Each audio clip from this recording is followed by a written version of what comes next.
Hello everybody, thanks for stopping by Gregsbeerreviews today. It's about that time. Let's go take that walk and see what's in the fridge today.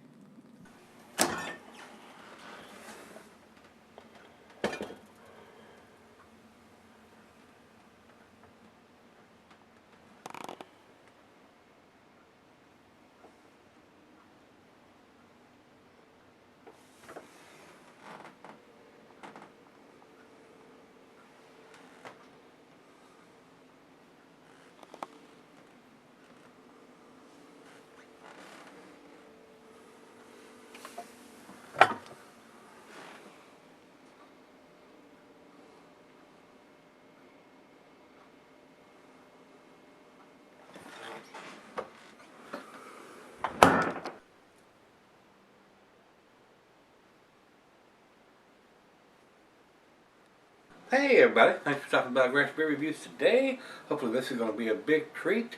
This is Parrish Brewing Company and they're out of Broussard, Louisiana. And this is their Ghost in the Machine, which is an Imperial or a double IPA. I can't get this beer here. Ricky sent this to me. He boxed it up and sent it up to me. And sent a little note here with it saying this one comes from Parrish Brewing out of Broussard, Louisiana. This is their double IPA that has limited availability and hunted down by many. The ABV is at 8% and the IBU at 100 plus, but is very well balanced by the tropical fruit notes, mainly mango and pineapple. Hope you enjoy. Well, I'm sure we will. Thanks again, Ricky. I do appreciate it, sir. I'm not sure I've had anything from these guys at Parrish Brewing down in Louisiana. And when I was in Louisiana, I don't remember seeing anything from these guys. But I don't know how old the brewery is. It's been about 3-4 years ago since I was there. So maybe they weren't there then. I'm not exactly sure. So let's get on with this one. He says it's at 8%. Rate Beer has it at 8.5. I'm not sure they put it on the bottle. I don't think I've seen it when I looked at it. I do not. Another reason why, if they've done this multiple times, they need to have that on here somewhere, because we don't know. But I'm going with what Ricky has sent me. He says it's an 8%er. Rate Beer has it at 8.5. Beer Advocate has it at 8. And Untapped has it at 8.5. So we got multiple discrepancies here on what the ABV is. So we're going with the 8 and see where that ends up with over 100 plus IBUs. So he says it's balanced, so we're going to find out. Welcome to the future. Our collective human consciousness, or ghost in the machine, has gained a tolerance for hops beyond what man has ever known before. This double IPA is the necessary outcome. Okay, if you say so. Alright, that's all we need to talk about. So without further ado, let me get this thing open. Very nice cap. We're going to try to save that for the fridge downstairs. And I will tell you, cuisine is barbecue. Oh yeah. Barbecue. Cheeses and pepper, Monterey, pepper jack, sharp blue cheddar, your stronger cheeses, Gorgonzola, Limburger. And it says here the meat is game, grilled meat, and salmon. Looks kind of juicy coming out. Glass first nectar, tulip, oversized wine glass. And this one says, of course, it's over 8% or 8% or bigger. You can cellar it. Don't do it. It's an IPA, double IPA. Don't cellar it. You'll regret it. Over to the light, guys. Maybe just a tad around the very bottom part of the glass. Very cloudy. Looks like juice in the glass. Maybe we got us a juice bomb. And not much of a head, just barely covering the outside of the top here. Let's get a nose to it.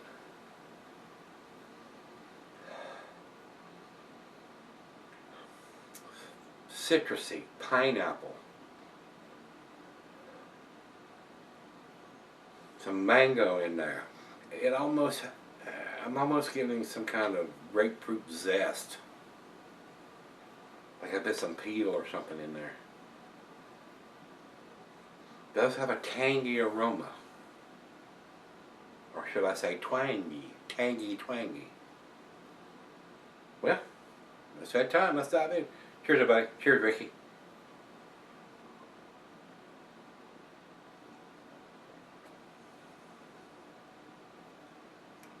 Oh, yeah. Very nice. For 100 plus IBUs, balanced out very nice. Nice sweetness to the malt to balance out that 100 plus IBUs.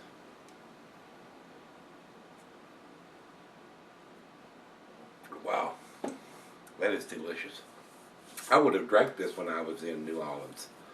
I would have, if I could have got my hands on it. I was drinking the Abita beers down there, and they're okay, but they're nothing to write home about to me. I mean, that's just my honest opinion. There's a lot of people that love that, and I was drinking some of the Turbo. I found that to be what was based on availability. That was what was at some of the bars or motels that actually had a bar in them, and some of the places on Bourbon Street that actually served their beers. That's what I was able to get from down there. I didn't have a whole lot of other stuff. I don't remember now. Must have had a good time. I don't remember. All right, guys. Very tasty beer.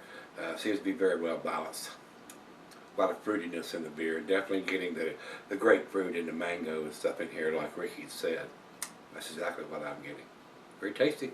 Let's right out of the fridge. Let's sip on it like we always do, and let her have a sip 2 or 3, and we'll come back and see where it ends up. Alright guys, I'm back. Been sipping on a little while. I've got just a little bit left here. Awesome lacing effect on the guys. So very, very tasty beer, guys. They need to have the ABV on the bottle though, because like I said earlier, a couple of these sites have got it at 8.5%, where Ricky's telling me that it's an 8%. The label looks right, so evidently they're using the same label year after year, no matter what the ABV is, and that's probably the reason they're not putting it on there. So they can reuse these labels over and over again and don't have to get another label approved if the ABV is different from year to year. So, but we have no idea whether it's an 8% or an 8.5% looking at the bottle. So we're going to go by what Ricky has told me, that it's an 8% for this year's version. And in bright yellow ink here, which is very easy to see, it says here, manifested on January 12th of 2017. And that was my birthday, yeah. And today is the 10th, so it's almost a month old, not quite. Very tasty. I enjoyed this. I would buy this beer, guys. Not knowing the ABV would be the only reason why I would not knowing what I'm getting, even though it does say it's a double IPA. So we know it's at least an 8% or bigger, but you don't know. Is it an 8% or is it a 12%? I mean, that kind of needs to be on there, in my opinion. And they can have a machine, just like the one they use here, to write that on the label if they want to use the same label. There's a lot of breweries that do that, and they'll use the labels over and over, and they'll print the ABV or the date on the label itself, so they can use that same label year after year. That's the only fuss I've got about this beer. Otherwise, what's inside the bottle is damn tasty. Very tasty. Like I said, I would buy this beer. Final chug.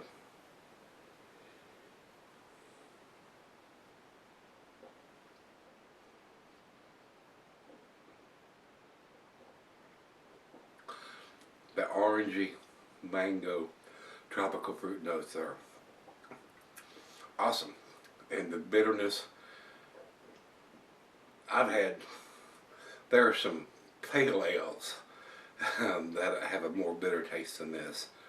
For 100 plus IBUs, it's very, very well done. Delicious, guys. Delicious. I want more information on my label, like what is the ABV of it. The IBUs aren't that critical, but we know it's 100 plus. So other than not having the ABV on it, I'm going to give it a 9 out of 10. I'm going to give it a 9 out of 10. Very damn tasty beer. And like I said, I would buy it, but I would like to see the ABV on it somewhere. Over to Beer Advocate. Beer Advocate says it's 97, world class, and they do have it listed as an 8%er. So that is right, according to what Ricky's telling me.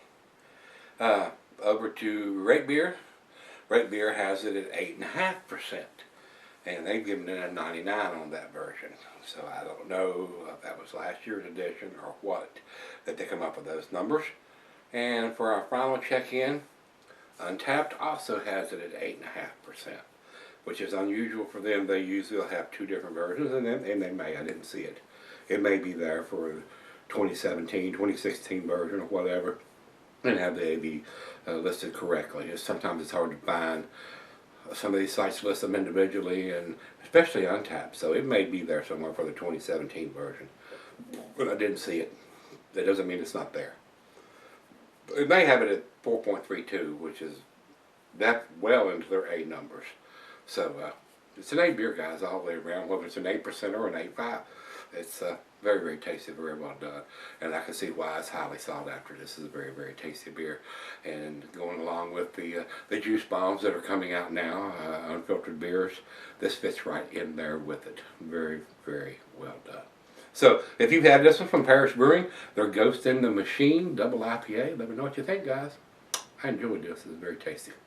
Thanks, Ricky. I do appreciate it, sir. If y'all had it, guys, let me know what you think. Come on back tomorrow. Let's dig something out of that fridge.